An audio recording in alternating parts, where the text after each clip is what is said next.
Kita akan belajar tentang energi dan daya listrik ya. Energi listrik ini sangat fleksibel ya, karena bisa diubah dari dan ke listrik.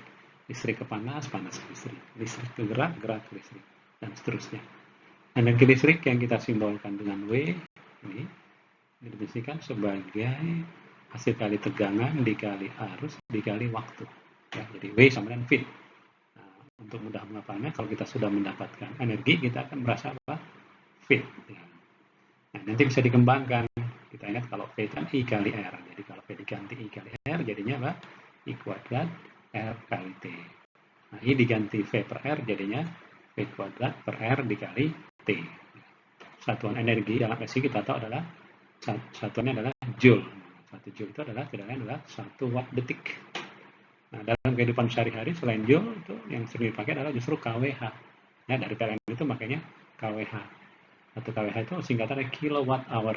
Ya, jadi ini 3,6 kali 10 pangkat 6 watt detik atau 3,6 kali 10 pangkat 6 joule.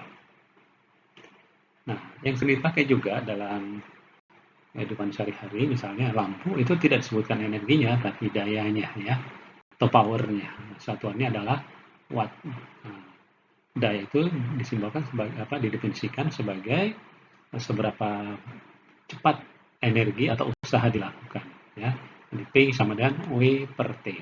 Nah, rumusannya dari rumus-rumus yang atas tadi tentang energi dicoret aja T-nya ya. Jadi P kita dapatkan P sama dengan V kali I, P sama dengan I kuadrat R, P sama dengan V kuadrat per R.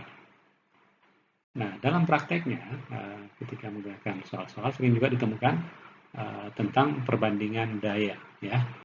Nah, sekarang kalau ada pertanyaan, daya dengan hambatan itu berbanding apa ya? Kalau kita lihat rumus P sama dengan I kuadrat R, nah ini daya berbanding lurus. Tapi kalau kita lihat P di bawahnya P sama dengan V kuadrat per R, ini daya berbanding terbalik. Nah, itu tergantung kondisinya.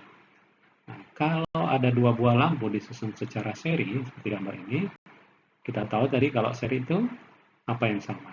Yang sama adalah arus. Nah, kalau yang sama arus, maka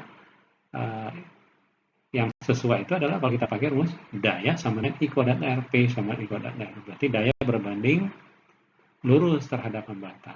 Ya, jadi kita dapat P2 per P1 sama dengan R2 per R1. Berarti semakin besar hambatannya, semakin besar dayanya. Semakin kecil hambatannya, semakin kecil pula dayanya. Ya.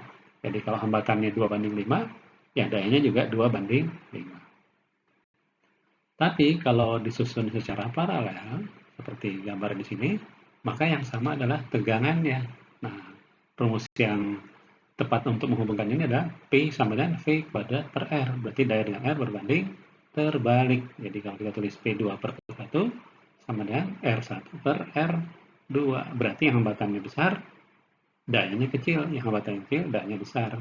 Jadi kalau hambatannya R1 banding R2 itu 2 banding 5, maka P1 banding P2 itu 5 banding 2. Nah, hal yang sering juga keluar adalah sebuah lampu yang dipasang pada tegangan yang berubah.